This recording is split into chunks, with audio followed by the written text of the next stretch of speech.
Well, Josh, on the channel lately, we've been talking about a lot of movies that are very kind of minimal and artsy, sort of horror movies, but very depressing. So I thought, as a change of pace, we'd talk about my favorite romantic comedy, Possession. We are beginning to smell.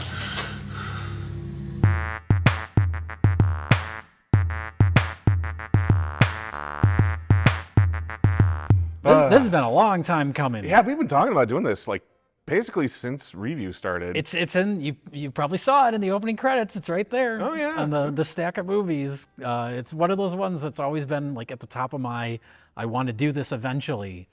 And I don't know, I guess I've just been in a bad enough mood lately to rewatch it. So it's finally the time. Yeah, we were talking about what to do, and there were some options on the table, and you asked me this or this, or we could do Possession. It's like, actually, yeah, no, now's a good time. Yeah. I don't know particularly why. I've been in a pretty good mood. Sure. But I was in the mood for an experience, let's say. Yeah, Possession is it's an open wound of a movie. It's an experience. Yeah, from the get. It's a lot.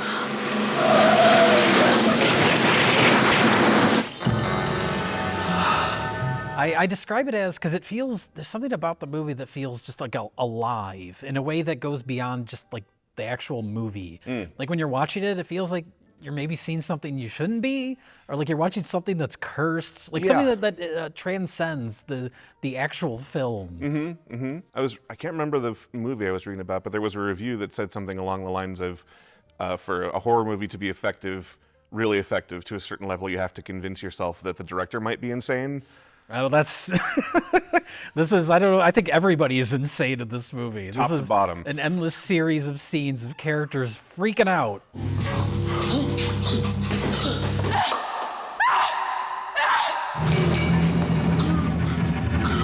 We're going to talk about spoilers. Yes. Because we have to. We got to talk about the whole movie. Yeah. Take a little listen, a little look around. If you're at all interested, watch it before you watch us talk about it, because it goes some places that no one could expect. Yes. Like the most observant person that has a great perception of this is how movies go and this is how movies could go. You don't fucking know what's going to happen here. But it all works. Oh yeah. It all adds up. Maybe not completely, literally story-wise, but it all adds up in terms of the cacophony of noise and anxiety.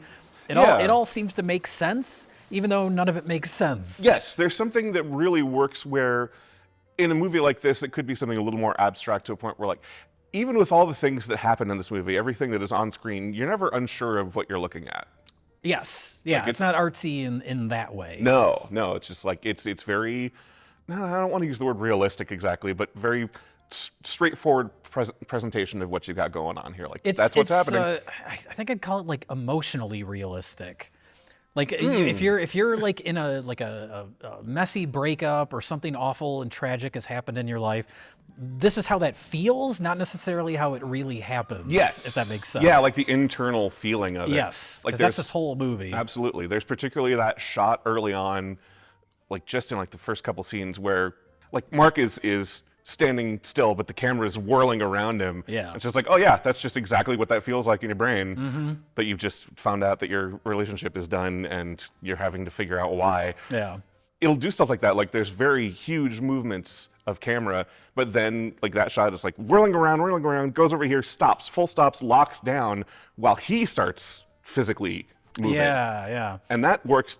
I'll see a lot of that throughout the movie where it's so deliberate in terms of something like the subway scene is so physically going on that this camera's just following along. Yeah, you don't need to do anything flashy there. You're just observing the chaos. You don't want to, because you want to focus. Yeah, I'd compare it there's it reminds me a bit, there's some David Lynch in there. There's a doppelganger aspect to it. There's this kind of cold, sterile look that's very David Cronenberg.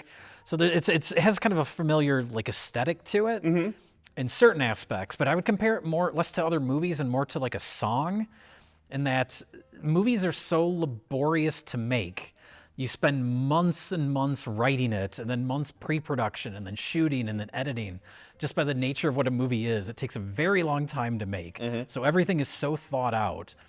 And I'm sure this movie was thought out, but it has the emotional like immediacy of a song where it's like you could suffer something really tragic and sit down and write a song about it that day. And you're like still in that moment. It has this immediacy to it. Yeah. And somehow this movie has that in a way that maybe Magnolia is the only other movie I can think of that has that kind of feel for me. To a point, man. It's just, it really does carry you through. And yeah, you're right. It's very immediate, very upfront. And yeah, you're like I said, from the first shot, you're feeling this, like, you don't know what's going on, but you feel like something's wrong. Yeah. Like it's just Sam Neill in a car, kind of biting his lip, and it's like, already it doesn't feel like, it feels like tense, and then it just picks up, right into the middle of a conversation, right into the middle of an argument. The movie starts like he shows up. The story is, we'll do the story very quickly. Okay. Sam Neill is married to Isabelle Adjani. They have a son named Bob, and their relationship is basically over. They're still married, but he's come back. He has a job as a spy.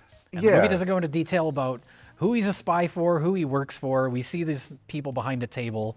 It doesn't really matter. We just know that he has a job as a spy, so there's sort of an intrigue aspect. And so he gets home from his latest mission. He's been away for a good long time, it seems. Yeah, we don't know specifically how long, but he's been away for a while, and we realize very quickly, oh, this relationship is done. Yeah. You can't just say you don't know. That's what you said on the phone. When will you know? He's more on the side of, I don't understand what happened, but I'm trying to deal with it, and she's just like, done, out, can't explain. Yes. Can't explain. Can't explain. There's so much, like, half of her lines in this movie are like, I don't know. And it's not to a point of annoyance, it's just like, she can't verbalize it. To the point of being manic. Yeah. She's losing her mind because because of this relationship. This is like the worst relationship. What's going to happen to us? It's up to you! Stop coming! I have to go! I'll follow you! Don't even try!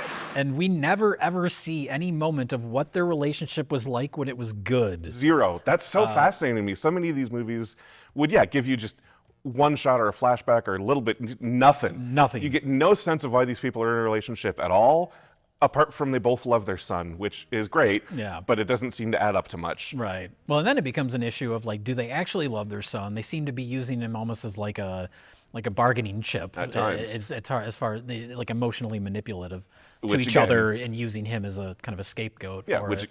again is extremely realistic. Yeah. So yeah, the movie starts. Sam Neill gets out of the car. Isabelle Adjani meets him outside their apartment complex, and they continue having an argument that I guess started before the movie began. I kind of appreciate that in terms of how it's put together. It doesn't ease you into things. It's going to treat you as realistically as it's trying to treat its own subject, where it's just, this is what's happening. Don't think about it too much even necessarily. We're just going to follow this story. Let yourself follow it. And we're going to be unflinching in how awful this relationship is. Oh my God, and just how awful these people can be. And of course, the setting is a big part of that. It's funny, the movie takes place in Berlin, directed by a Polish filmmaker, starring a Kiwi and a French lady. Right.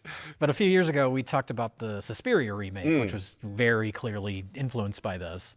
And much like that, the movie takes place like right next to the Berlin Wall. Yeah, both of Anna's apartments in the movie are just right there. Yeah, you look out the window and there's the Berlin Wall, and we're in West Berlin, and you can see East Berlin on the other side. Obviously, that's a thematic thing. It's symbolizing division. In Suspiria, it's division between these two factions of witches. Right. And this one, it's even more small. It's the division between this married couple. But it's interesting because that movie, Suspiria, is a period piece. This was made in 1981 when the Berlin Wall was still actually there. Yeah, so it's again, adding to that immediacy of it. It is set, and as far as we can tell, in 1981. There are so many shots of, Mark looking out the window and the guards, are just right there. This is just part of life. Yes. And it's interesting, too, because the director, Andrzej Zalowski, like I said, he's a Polish filmmaker, essentially banned from Poland because he was trying to make a movie that was anti-communist. So they shut the production down, and he basically got kicked out of the country. Again, like he'd left and come back. Yeah. Because he went to France and because he just felt, artistically unwelcome, and made a couple of movies, and the Polish government was like, oh, this is really good. Actually, you should come back and make another movie, and we'll pay you for it. And then he makes this blatantly anti-communist movie that's based on his grandfather's novel. Something I don't know the details of it, but... And they're like, no, fuck off, you're out. So they shut that down. Yeah. He met an actress that became his wife. Okay. They had a horrible, horrible breakup, and their marriage fell apart. And that's what inspired this film. Couldn't tell you. You don't even have to know that to know that. Yeah. This movie was inspired by a real messy divorce. It's deeply felt. Yeah. Like this is firsthand intensity. Like this is how I feel, and I'm going to put it in a movie. But not just telling my story. It's going to be based in this other story. Yeah. But there's also what becomes a larger story, yes. which we'll get into. Yeah. Yeah, but there's also that thought too in terms of themes. This is a man without a country, that's making this movie and telling this story, and he's, the wall's right there. So many people were split, like doppelgangers. Yes, Whoa. yes, doppelgangers play into it. There Lots are of imagery, the division imagery. Yeah. There's lots of one of the best scenes is they meet up at a coffee shop, not facing each other. There's big mirrors on each side of them. I don't even know what they're trying to do. I never know. It always feels like they're trying to solve their problems, and it just leads to them having even bigger blowouts. Yeah, everything just edges, or just crescendos into the next thing. Yeah, so it's there's no relief. That's another part where it's the camera just holds on him, flipping out. Yeah.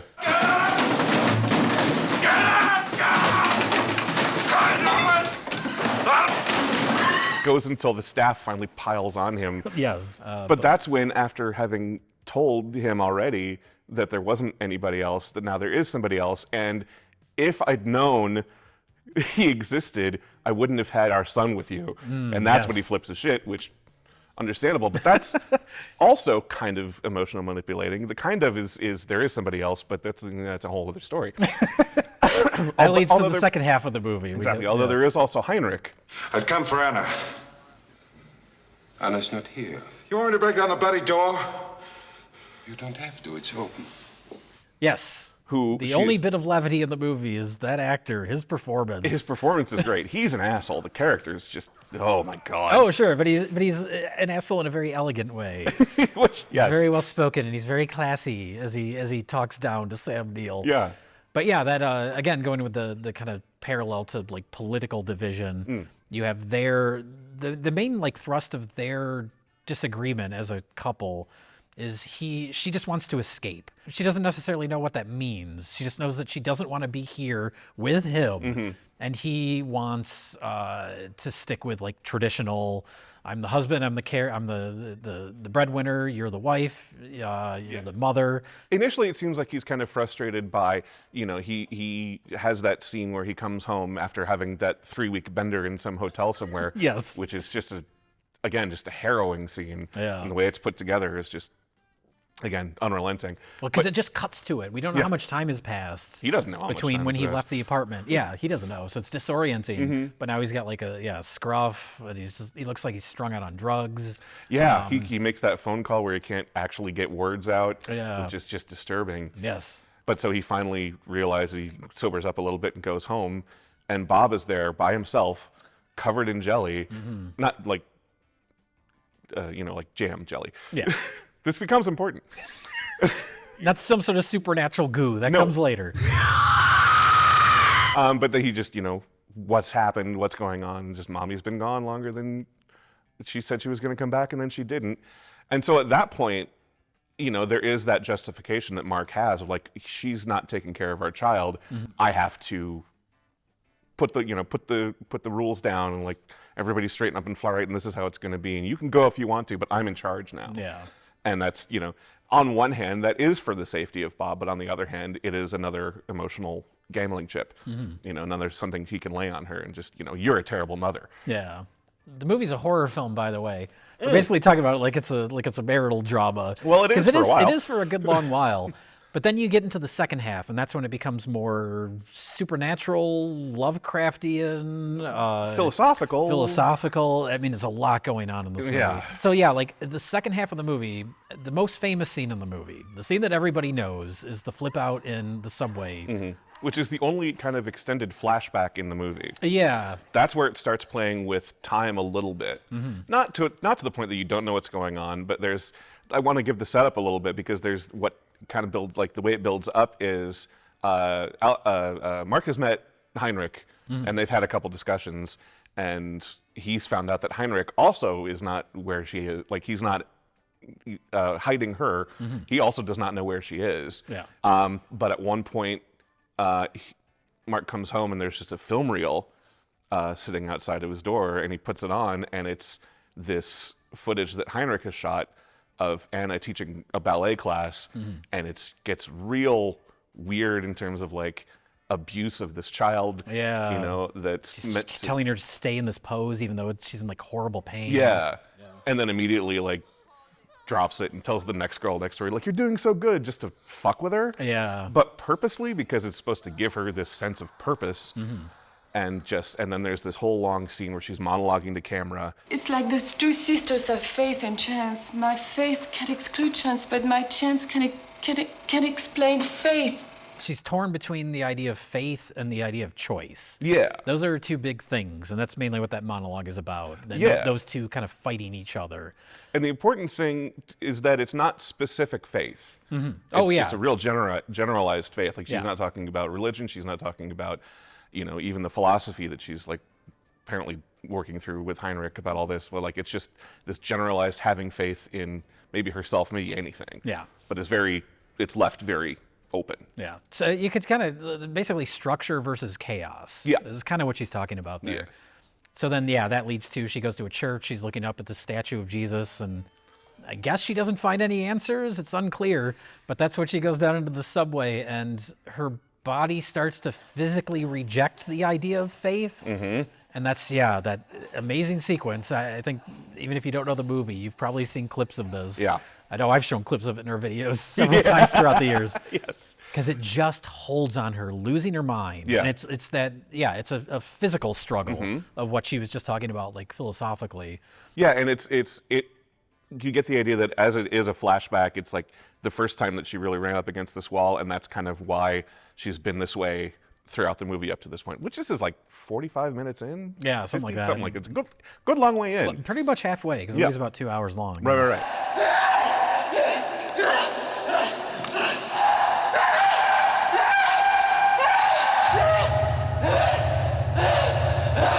And then, speaking of spirit of goo, Well, this is, I believe this is her body physically miscarrying faith. yeah, but the idea that it's a miscarriage is also important because she comes to regard faith as needing protection like a child. Yes. And that leads to a lot of what else happens in the movie. He's very tired. He made love to me all night. But that is her whole thing from then on, is she has to protect her faith, Yes. and it ends up being physically manifest, which is not expected. It wasn't just expected by say. the co-writer. Andrei Zalewski co-wrote this movie with I think an American guy.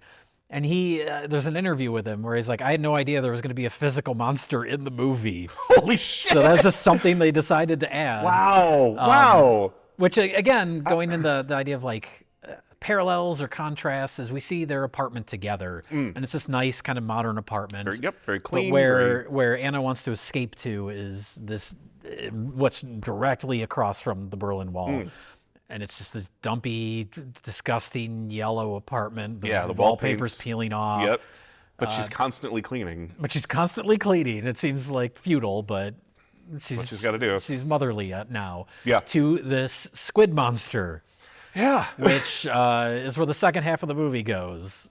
And I'm very curious, because the setup is she has this thing that's manifested, and it's living in this bed. It's living in the bedroom. And it's breathing. And it's breathing, and it's slimy. And the first time we see it, you can't really make out what it even is. It's Right. shot so dark. But then basically she starts killing these men. It's very, very Hellraiser. If you've ever seen the first Hellraiser, or the novella that it was based on. It's very similar where, yeah, the woman lures men home and sacrifices them to this pile of goo that then becomes more and more human. I thought that was because they were fucking. Spoilers.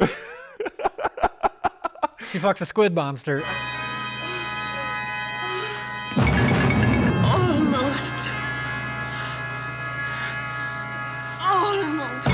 He doesn't freak out and she doesn't freak out exactly. Yeah, for someone who's been so jealous and insecure about her sleeping with other people throughout the whole movie, like Heinrich, or assuming that there's maybe others, when he actually sees her sleeping with this squid monster, he's okay with it. He's got a level of understanding. Yeah. He's not really being cheated on, which she told him. Yeah.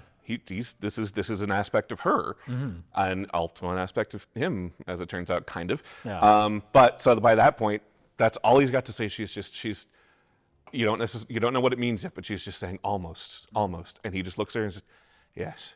Yeah. And He just instinctually understands. Yep. We don't, but Nope. he does.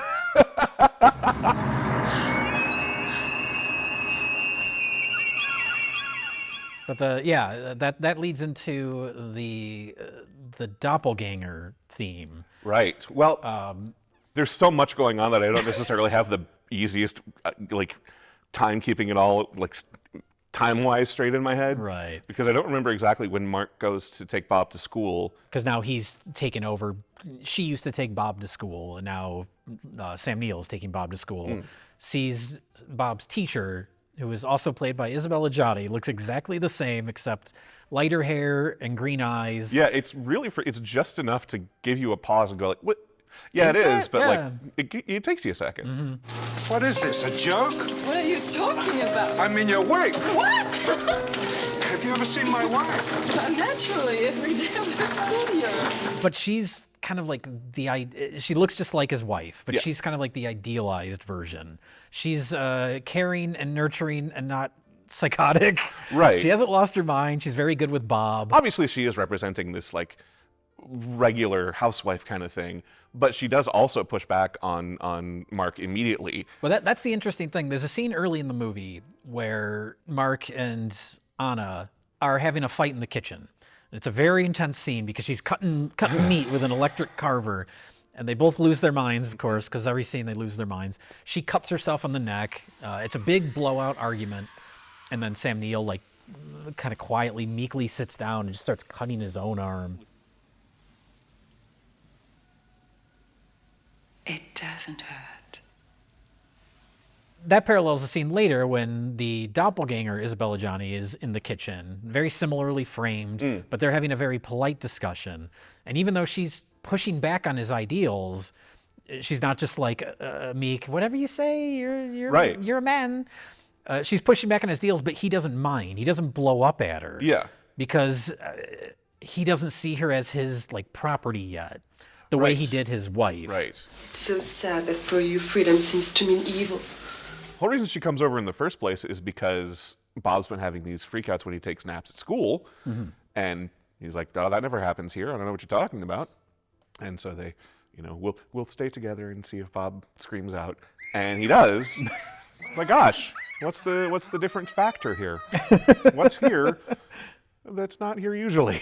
That's at school. Yeah. Well, there's like a almost like clairvoyance to Bob, because we'll get into the ending, but it's foreshadowed. There's multiple scenes in the movie where he's taking a bath. Yeah.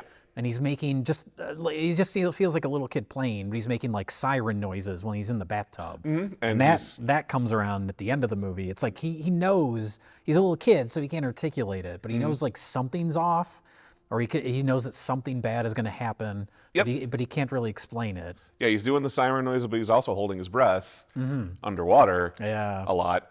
At this point, Mark is really just starting to figure out what's going on in a way. Not specifically, but he's getting feelings of something bad happened to this detective. Maybe I should send Heinrich over there, see what happens. What is it? This is the first person that discovers dismembered parts. She stabs him. Yeah. But he manages to get away. And the first person he calls is Mark. When he gets that call after Heinrich has been stabbed and he's outside, like calling on the payphone. I love the way that Sam Neill plays that scene because he's playing with Bob and very just like, it's actually one of the sweeter scenes in a way. Like he's kind of just, he's got a little crazy edge to him, but he's playing a part with Bob and it's like, oh, he's about to, fall over and and the phone rings and there's just the littlest turn in his voice. At the bar at the corner. Is that what I do? Bleed for a while. That feels to me like a point where Mark has really even taken a turn. Yeah. Well, yeah, he takes even more of a turn when he gets to Anna's apartment. Yeah. When it's like clear that she's murdering people. There's a clear turn then because now he decides that he wants to protect her and he wants to help her get out of this situation. It seems like that's the point where he can, in addition to being just like mercenary, like I've got to kill Heinrich, I've got to clean this up, but he takes control in a way that's like, I can fix this. Yeah. This is where I can come in and set this all straight. Yeah, because that's his whole thing is control. Yeah, right. This is how he can gain that control back is by helping her out of this predicament. Yeah, and it doesn't really work that way, but he does have that feeling that like, if I clear out all these obstacles, this is what the problem is. Yeah. This is everything between us, and if I destroy all the evidence and destroy everyone who knows, then I can take care of it. Yeah. And then we'll live happily ever after. Because that's all he wants. That's all he wants, God damn it.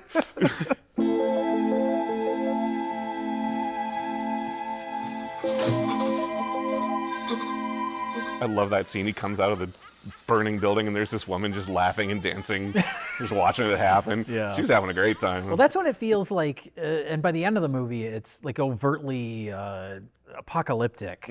And that's almost like a precursor to that. When it's just this wide shot with the building burning, the Berlin Wall's right there. There's some crazy lady laughing on the street corner. And it feels like society is crumbling or something. Yeah, like the chaos of their relationship is leaking out into the world. Yes, which it continues to do for the last... This is when the movie goes off the rails in the best way. Yes. The last, 15, 20 minutes of the movie.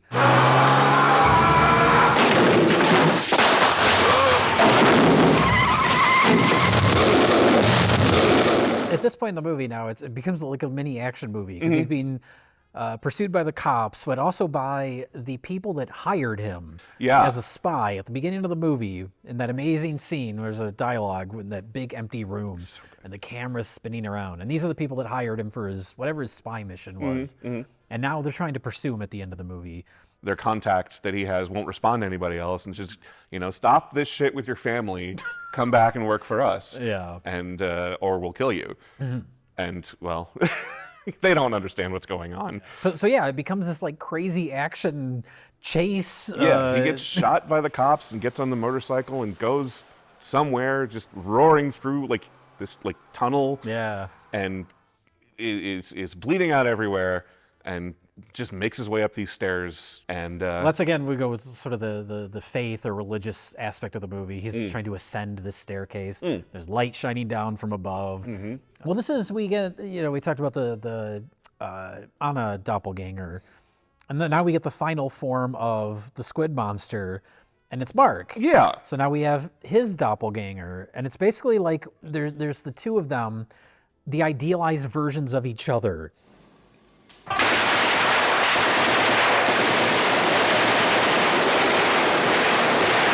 You get the idea that even though he's a fully formed human, I don't know that he's necessarily fully formed as a person yet.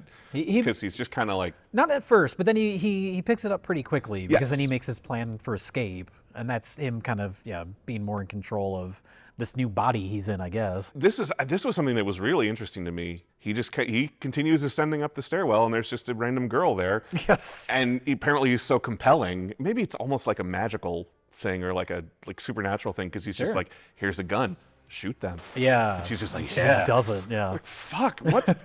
How? What is Persuasive, going on? Yeah. And that's really something too.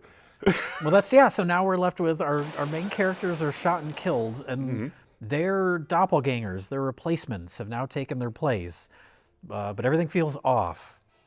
And this is when the movie turns into an apocalyptic war nightmare. Fucking A. And it's reflective of, because it's I don't know, the idea of both of these characters, the Anna and Mark characters, they want their partner to be something else. They want to like cut out the bad aspects of them. Right. And that's what the doppelgangers kind of are at the end.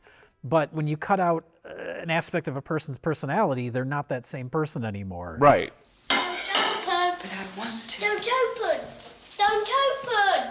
Don't open! Yeah, it was going to be terrible from the beginning, and it turns out you can't change that. Yeah. No matter what you do, no matter how much work you put in, it's still going to be terrible. That final, I always say this is one of my favorite movies, but out of my favorite movies, it's the one I've seen the least, because you really have to be in a mood to watch it. Yeah, it's not something you're going to be watching just for comfort hangout times. It's a lot. It's an exhausting movie. Yeah. So I kind of, there's so many things in it. Even after the first time I watched it, I didn't see it for a good 6-7 years after the first time. But most of it was like seared into my brain. Just shots, images, scenes. But I kind of forgot this last scene a little bit. Or the details of it. Yeah, because it's, I mean, it obviously fits in, but it's just such a different, it's a coda almost. Yeah.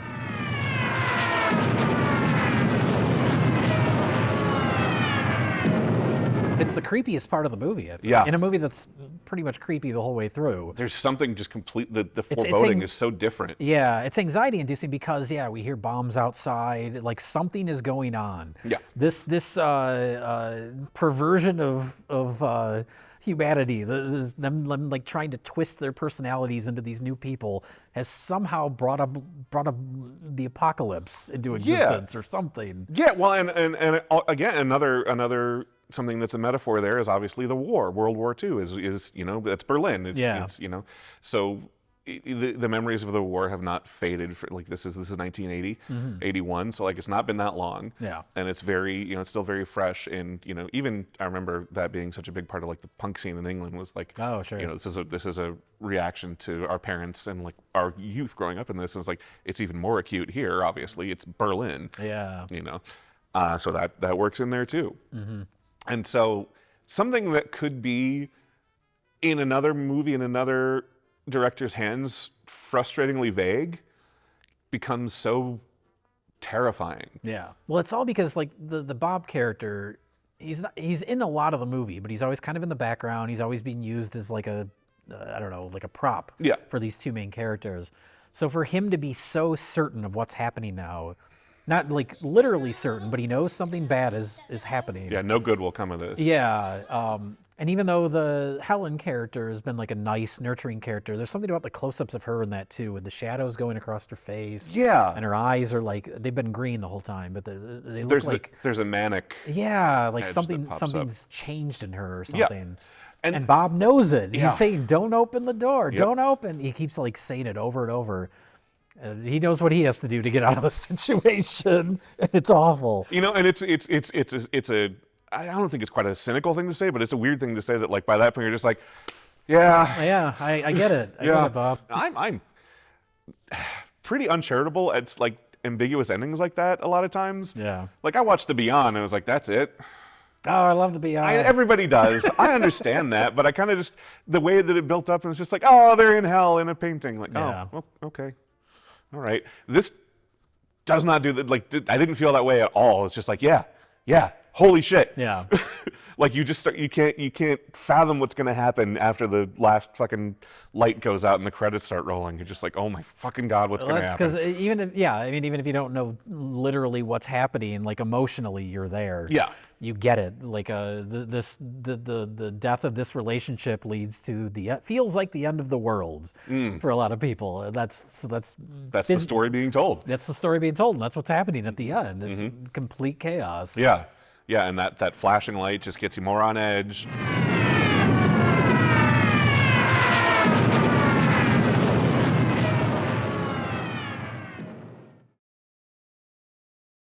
But that does actually something that's a particular aspect of the filmmaking that we didn't talk about earlier that I noticed in that scene, but throughout.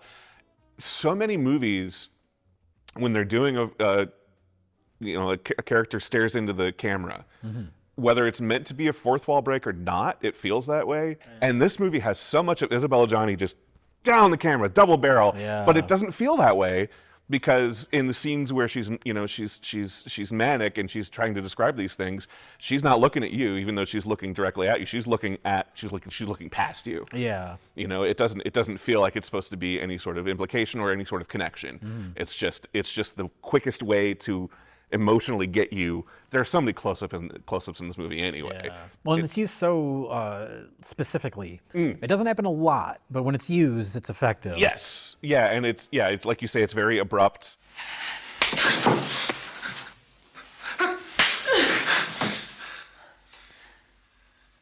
And there are a lot of abrupt things, which again is just kind of the relentless pace of the movie. Yeah. But I noticed that a lot too, speaking of the sound design, where like something will start to build up, some noise will build up, and then when the cut happens, dead cut on the sound. Yes. Because we're done. Yeah. Don't worry about it now. We're over here. And that's the pace, but also like, you know, if something just happened and you're in like dealing with emotional trauma in this, you know, like, oh shit, now this is happening. Yeah. It's very quiet here when you're out. Sam Neill gets overshadowed because everybody talks about Isabelle Adjani, and she is great in this. Oh, she's amazing. I don't know if I want to call it the best performance in a movie, but it's definitely the most performance in a movie. But that's the thing. He's right behind her in that. Yeah, well, that's the thing is like, yeah, he kind of gets overshadowed. They're both great. They kind of need each other to really make it work. It's like perfect casting. But No, yeah, and you can tell like they put everything into it. Just, I mean, you can't do a shot like the subway. You can't do a scene like the subway scene without giving everything you have. Yeah. And you can just tell physically she's all in. Yeah, And and a scene like that especially has you have the potential to come across foolish in the hands of maybe a different filmmaker because it just lingers and she's flipping out and it could have been embarrassing, but it's so. It's almost like it holds on it so long that it gets past that to, again, the point where you're uncomfortable watching it. Yeah, and there are, I think, a decent amount of scenes in there that are right on that edge. Like even just the shots of like back and forth with Sam Neill in that rocker going all the way back and all like the way it follows that. There's like, that's almost comical if it wasn't so fucking terrifying. Yeah. Like, well, that's his performance. He's so intense, and you buy him. I just felt bad for the focus puller in that scene. Jesus. There's multiple times because he's going out and then it rack focuses to behind him. He comes back up and then you got to focus on him again. Then he goes back down. And they don't quite get there. There's a couple parts where it doesn't quite focus in time. But Yeah, that's the immediacy. That's fine. That's all fine.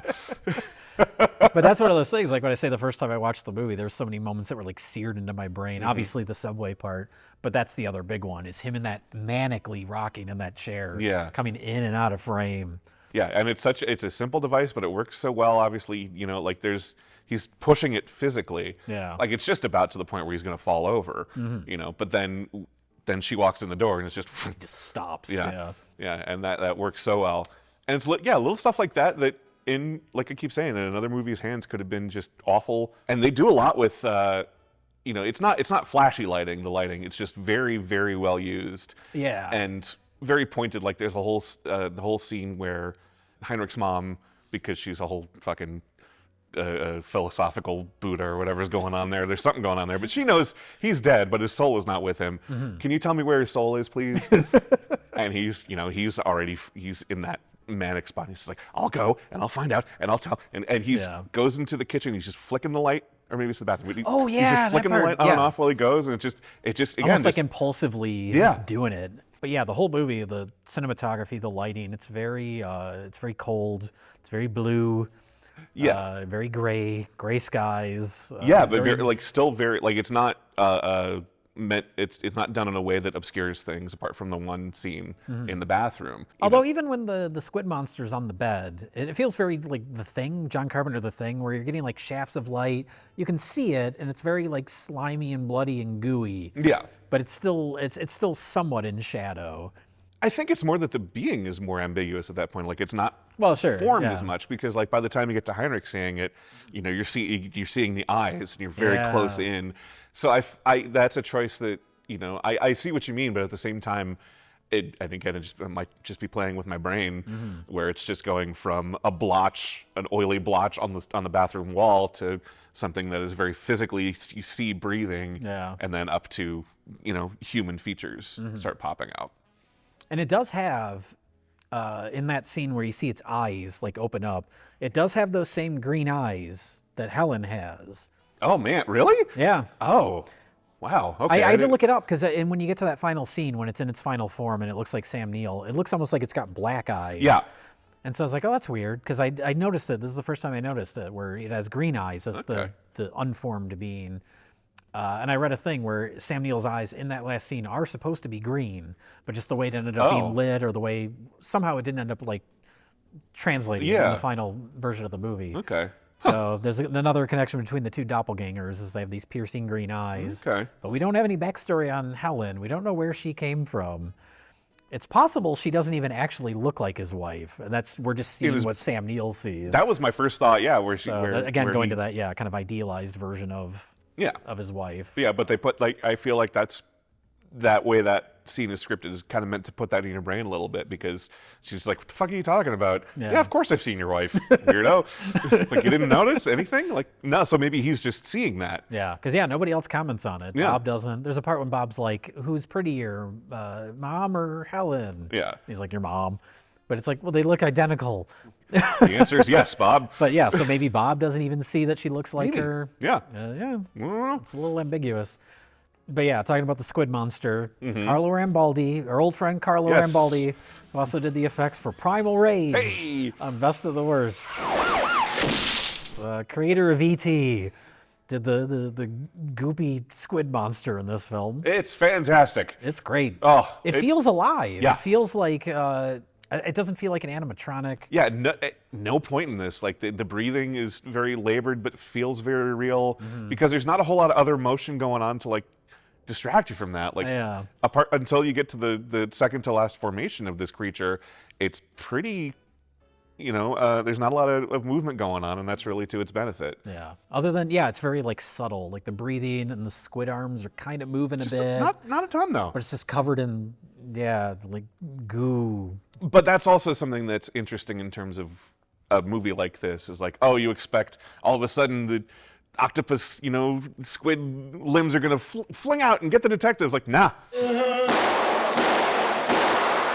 It was in the UK. It became a video nasty, which is surprising to me because it's not that gory. I think it's just for the general intensity of the whole thing as a whole. Yeah, just they decided that Britain could not just handle this movie at all. Yeah, I get it.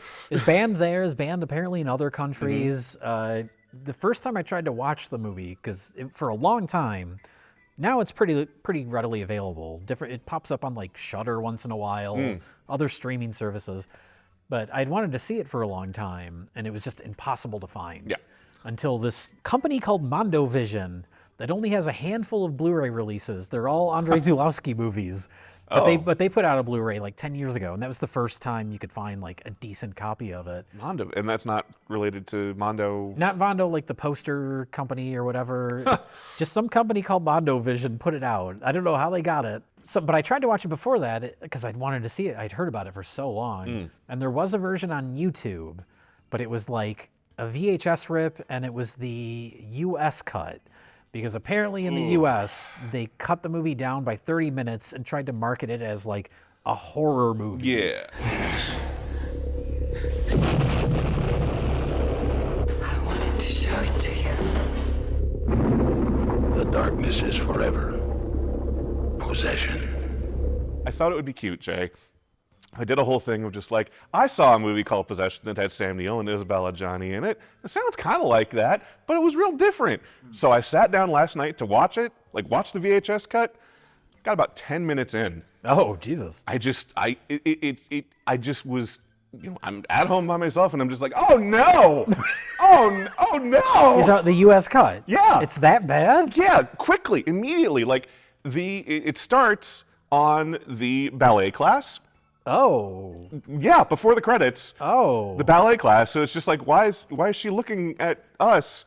See, that is the thing that I got immediately, because like what we're saying about how like the looks at the camera don't break the fourth wall. When you take it out of that context, it immediately breaks the fourth wall. Yeah. You're just like, what the fuck is going on Yeah, here? you don't even know what's happening. You don't know who this is yet at that point. And it goes from there to a cut down version.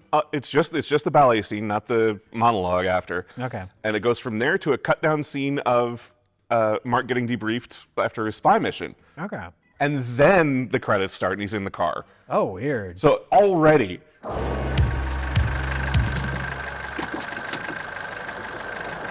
you want me to spend the night somewhere else? In a hotel or something?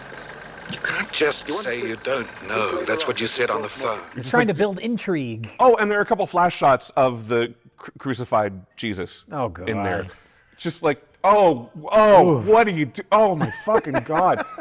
Just, and just like, that part of a little part of that scene of her with the Christ, like, is in there already. The subway scene is about 20 minutes in. Oh, my God. Yeah.